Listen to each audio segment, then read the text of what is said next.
এই নতুন বাংলাদেশে আজকে জেলায় জেলায় থানায় থানায় বিভিন্ন ভাবে আমার যারা শহীদ ভাই শহীদ পরিবার আহত যোদ্ধা তাদেরকে নিয়ে মামলাগুলো নিয়ে পলিটিক্যাল নেগোসিয়েশন হচ্ছে। আজকে টাকার বিনিময়ে মামলা লেখা হচ্ছে, টাকার বিনিময়ে মামলা উইথড্র হচ্ছে। আজকে আমাদের সামনে চোখের পানি ফেলতে ফেলতে নিজের ছেলের কবরের সন্ধান চায়। সেদিন চট্টগ্রামে গিয়েছি, 1 বছরের ছোট্ট ইয়ানা আমাকে জিজ্ঞাসা করে তার ভাই কোথায়।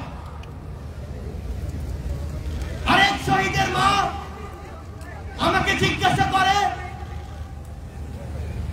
তার ছেলেকে একটা বুলেট বুকে বিদ্ধ করলেই তো তার জীবন চলে যেত, কেন 9টা বুলেট খুনি হাসিনার হুকুমে তার বুকে মারা হয়েছে।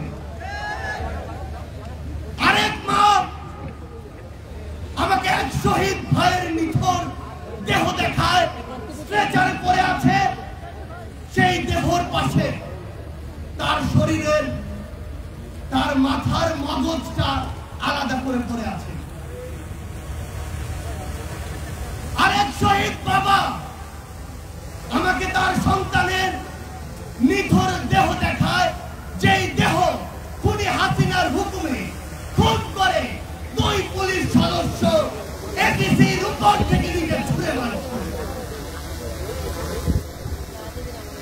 আমার ভাই খোকন এখানে বক্তব্য দিয়ে গিয়েছে, যেই খোকন ভাইয়ের মুখে ওই খুনি হাসিনার হুকুমে বুলেট দিয়ে তার মুখ ঝাপসা করা হয়েছে।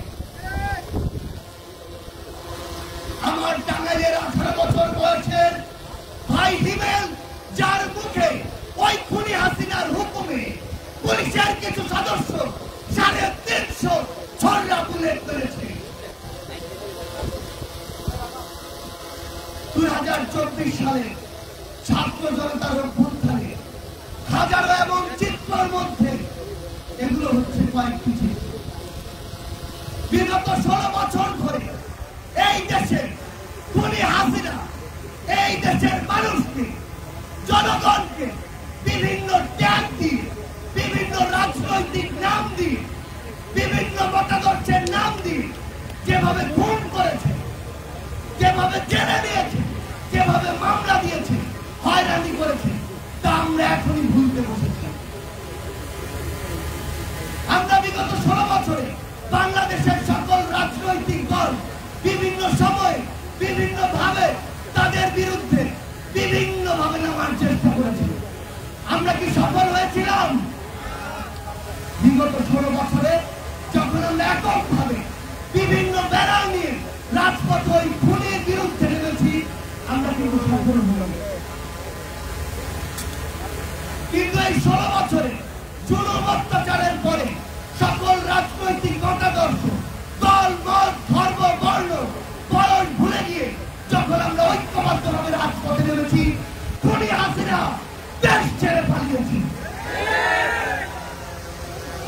কিন্তু খুনি হাসিনা দেশ ছেড়ে পালানোর পর এই নতুন বাংলাদেশে আজ কি ঘটছে সেগুলো আমাদের দেখা খুবই গুরুত্বপূর্ণ।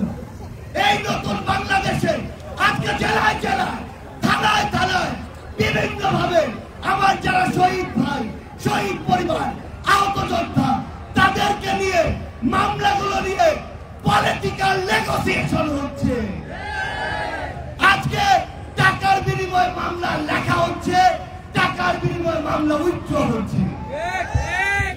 আমরা ওই পুলিশ সদস্যদের বাংলাদেশ পুলিশকে একটি কথা স্পষ্ট করে জানাতে চাই, ওই খুনি হাসিনা বিগত 16 বছরে আপনাদের এই প্রতিষ্ঠানটিকে টিস্যুর মতো ব্যবহার করেছিল।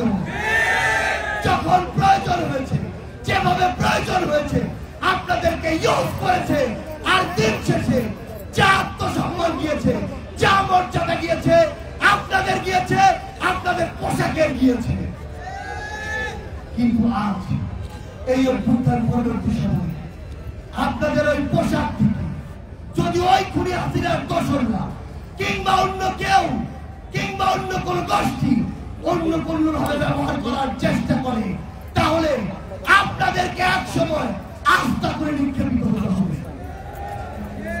বাংলাদেশ সেনাবাহিনী 2009 সালে তাদের যে ইমেজ, সেই ইমেজটি হারিয়েছে। ওই মিডিয়ার হত্যাকাণ্ডে যখন তাদেরকে, তাদের অফিসার ভাইদেরকে হত্যা করা হয়, তারা নিশ্চুপ ছিল ওই খুনি হাসিনার চক্রান্তে, খুনি হাসিনার হুকুমে। ওই শাপলা চত্বরে যখন আমাদের ভাইদেরকে বিভিন্ন ট্যাগ দিয়ে উগ্রপন্থী বলে হত্যা করা হয়েছিল, তখন যখন বাংলাদেশ, কিন্তু এই 24-এর অভ্যুত্থানে 5ই আগস্টে এদেশের গণমানুষের উপরে গুলি না চালিয়ে খুব যাত্রা করে জনগণের পাশে দাঁড়ানোর জন্য সেনাবাহিনী তার পুরো আত্মসম্মান আবারও ফিরে পেয়েছে। কিন্তু আজ আমরা বাংলাদেশ সেনাবাহিনীকে শ্রদ্ধার জায়গায় রেখে একটি কথা স্পষ্ট করে বলতে চাই, ওই খুনি হাসিনা কিংবা তার দোসর কিংবা ভারতের কোন দালাল কিংবা কোন এজেন্ট যদি আপনাদেরকে ব্যবহার করে বাংলাদেশের মানুষের কাছে আসা, বাংলাদেশের মানুষকে আপনাদের মুখোমুখি করার বিন্দুমাত্র চেষ্টা করে, আমরা আপনাদেরকে আমাদের জায়গা থেকে বলে দিতে চাই, আহ্বান করতে চাই, এই চেষ্টা যেন সকলেই আমরা একসাথে প্রতিরোধ করি। আপনারা যেন আপনাদের জায়গা থেকে এমন কোন চেষ্টা বাংলার মাটিতে সফল হতে না দেন। আমরা স্পষ্ট করে আমাদের জায়গা থেকে বলে দিতে চাই, বাংলাদেশ সেনাবাহিনী সহ বাংলাদেশের যে কোনো প্রতিষ্ঠান যারা জনগণের দাবির সাথে থাকবে, জনগণের সাথে থাকবে, দেশের সাথে থাকবে, তাদের সাথেই শুধু জনগণ থাকবে। বাকিদের অবস্থা হবে ওই খুনি হাসিনার মতো।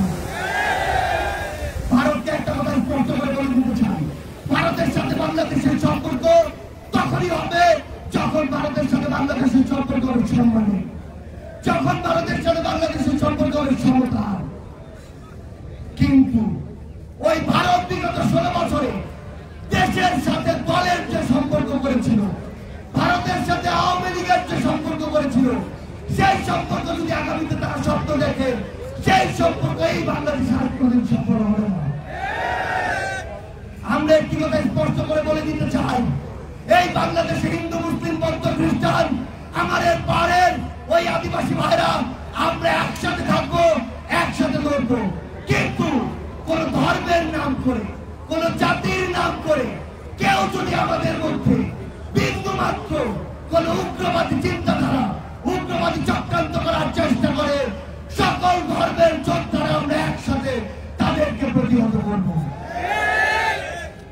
আমরা একটি কথা আমাদের জায়গা থেকে স্পষ্ট করে বলে দিতে চাই, সেটি হচ্ছে এই বাংলাদেশে বিগত 16 বছরে এই যে গুণগুলো হয়েছে, এই যে খুনগুলো হয়েছে, এই যে হত্যাগুলো হয়েছে, এই যে জুলুমগুলো হয়েছে, এই যে গণপ্রজাতন্ত্রী বাংলাদেশ, গণতন্ত্রের বাংলাদেশকে গণজুলুমতন্ত্রের বাংলাদেশে পরিণত করা হয়েছে, সেই বাংলাদেশকে আবার যদি কেউ ওই পুরনো কায়দায় ফিরিয়ে নিতে চায়, আমরা আর তাদেরকে সেই সুযোগ দিব না। আমরা কি সেই সুযোগ দিব? আমরা কি সেই সুযোগ দিব? আমরা কি 24-এর অভ্যুত্থানের সেই স্পিরিটকে ধারণ করি? আমরা কি সেই স্লোগানে গলা মিলাতে পারি?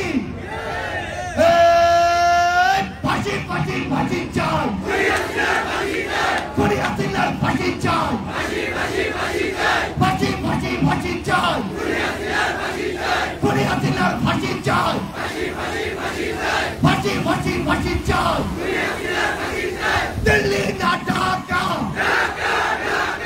দিল্লি না ঢাকা, ক্ষমতা না জনতা, ক্ষমতা না জনতা, দিয়েছি তো রক্ত, আরো দেব রক্ত,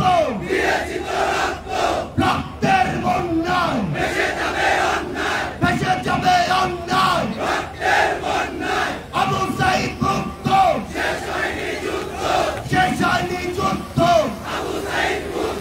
সাইদ ওয়াসিম মুক্ত,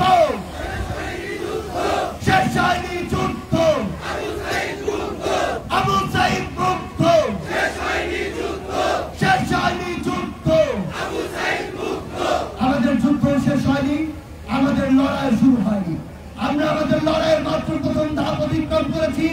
আমরা বিশ্বাস করি